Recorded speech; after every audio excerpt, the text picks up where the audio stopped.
নিয়ে আসে না। আমার ভাসুর আমার দিকে তার খারাপ দৃষ্টিতে আমার দিকে তাকাতো। সে আমাকে অনেক কিছু বলতে চাইতো, কিন্তু আমার শাশুড়ির ভয়ে কিছু বলতে পারতো না। আমারও মন চাইতো আমার ভাসুরের কাছে যাওয়ার জন্য। তো আমার শাশুড়ি একদিন যে সময় সেই চা বাগানে চলে যায়, তো আমার ভাসুর আমার কাছে আসে। আসার পরে বলে, ভাবি তোমাকে আজকে আমার বিছানায় নিয়ে যাব। তো আমিও হালকা লজ্জা পেয়ে আমি ভাসুরকে বললাম, ভাসুর এগুলা কি বলছেন?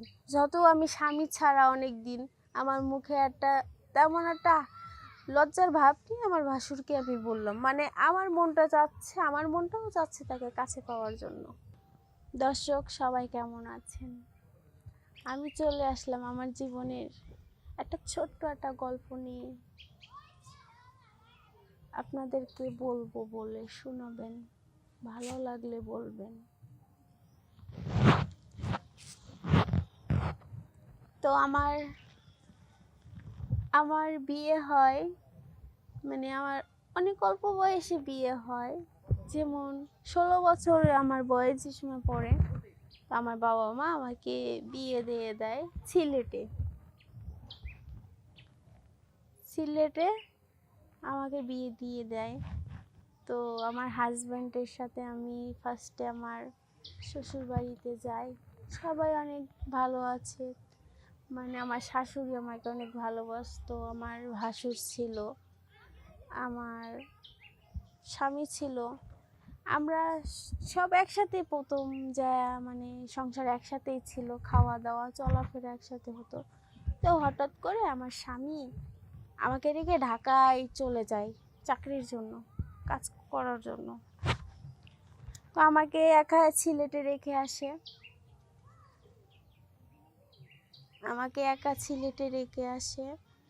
তো ওখানে আমার স্বামী চলে এসেছে। অনেকদিন পরে পরে আমার স্বামী যেত, আর কাজ না করলে আমাদের অবস্থা অনেক খারাপ ছিল, আমার শ্বশুর বাড়ির অবস্থা, নিজেদের বাড়ির অবস্থা। তো আমার স্বামী ঢাকায় যে কিছু কাজকর্ম করতো, আর আমি দেশে সিলেটে চা বাগানে কাজ করতাম। চা পাতা নিয়ে ওগুলো দিয়ে আমার ব্যবসা হতো।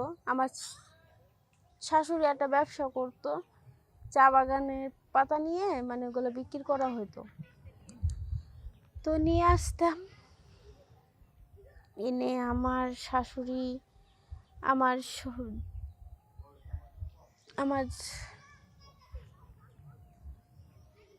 আমার ভাসুর, আমরা একসাথেই থাকতাম। তো কয়েকদিন পরে আমার শাশুড়ি আমাকে বলে যে তোমরা আলাদা হয়ে যাও, আমি আমার ছেলেকে নিয়ে খাওয়া দাওয়া করি, তুমি আলাদা খাও, যেহেতু আমার ছেলে বাইরে থাকে, ও কামাই করে তোমাকে খাওয়াবে।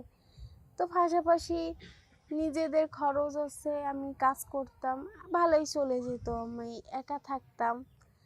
তো 1-2 বছর হয়ে গেল স্বামী ছাড়া থাকি, একা বিছানায়। ভালো হলো, থাকতে লাগলাম। হঠাৎ করে একদিন আমার ভাসুরের নজর আমার উপরে পড়ে গেল।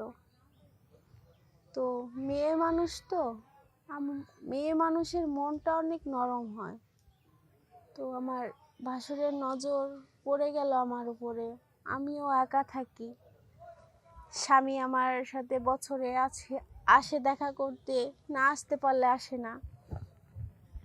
অনেক দিন হয়ে গেল স্বামী আসে না। আমার ভাসুর আমার দিকে তার খারাপ দৃষ্টিতে আমার দিকে তাকাতো। সে আমাকে অনেক কিছু বলতে চাইতো, কিন্তু আমার শাশুড়ির ভয়ে কিছু বলতে পারতো না। আমারও মন চাইতো আমার ভাসুরের কাছে যাওয়ার জন্য। তো আমার শাশুড়ি একদিন যে সময় সেই চা বাগানে চলে যায়, তো আমার ভাসুর আমার কাছে আসে, আসার পরে বলে, ভাবি তোমাকে আজকে আমার বিছানায় নিয়ে যাব। তো আমিও মানে হালকা লজ্জা পেয়ে আমি ভাসুরকে বললাম, ভাসুর এগুলা কি বলছেন?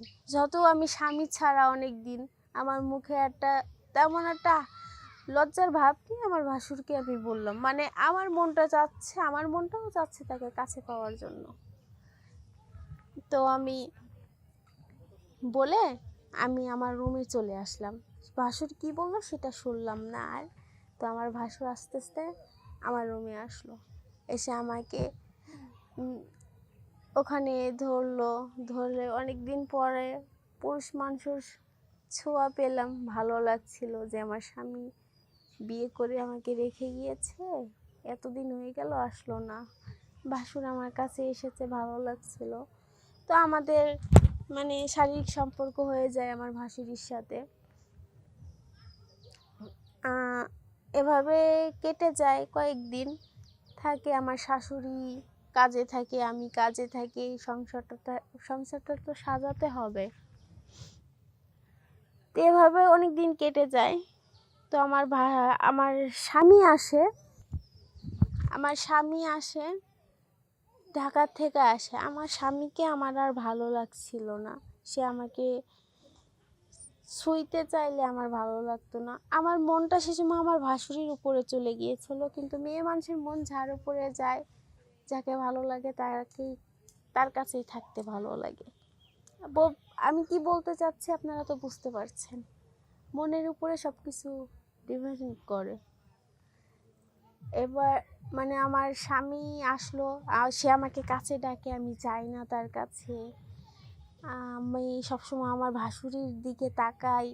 এগুলো আমার স্বামী আমাকে ফলো করছে, যে সবসময় আমার ভাসুরির মানে ভাত দেওয়ার আগে আমি আমার ভাসুরির প্লেটে দেয় আমার স্বামীকে না রেখে। আমার ভাসুর কিছু চাইলে আমি দৌড়ায় দেই, কিন্তু আমার স্বামী আমার কাছে কিছু চাইলে আমি আমার স্বামীকে দিতে চাই না।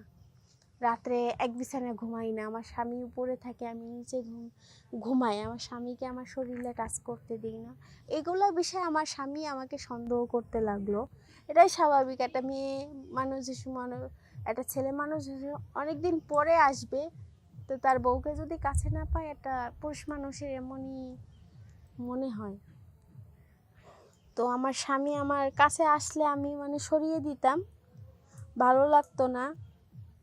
তো হঠাৎ করে একদিন আমার স্বামী বাজারে গিয়েছে, অনেকদিন পরে আসছে, তো যে আজকে একটু ভালো মন্দ কিছু রান্না করব, এটার জন্য আমার স্বামী বাজারে গিয়েছে আমার শাশুড়িকে সাথে নিয়ে।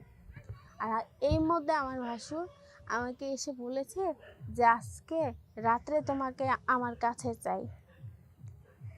তো আমি বললাম, তোমার ভাই তো বাড়িতে আছে, আমি কিভাবে আসব? তো বললো, আমি কিছু জানি না, আজকে আমার রাত্রে তোমাকে চাই, না হলে আমার ভাসুর আমাকে ভয় দেখাতে লাগলো। তো আমি হ্যাঁ বললাম, ঠিক আছে। রাত্রে খাওয়া দাওয়া করে সবাই ঘুমালো, আমি টাইম ধরে 12টার সময় উঠলাম। আমার স্বামী তো মানে বউকে কাছে না পেয়ে তার চোখে তো ঘুম নাই, সেটা তো আমি জানছি না। আমি তো বুঝলাম ও ঘুমিয়ে আছে। তো আমি উঠে আস্তে আস্তে আমি আমার ভাসুরের ঘরে ঢুকলাম। আর আমার স্বামীও সেটা দেখলো, দেখে আমার পিছে পিছে গেল। তো আমরা যে সময় মানে খারাপ কাপড় চোপড় আমাদের ছিল না, সেই সময় আমার স্বামী আমাকে যে এই অবস্থায় দেখে ফেলে। আর আমার ভাসুরকে মানে ধরে অনেক মারধর করে, আমার শাশুড়িও করে। আর আমাকে বলে যে তোমার মতো নোংরা মেয়ে আমারও ঘরের বউ হিসাবে চাই না।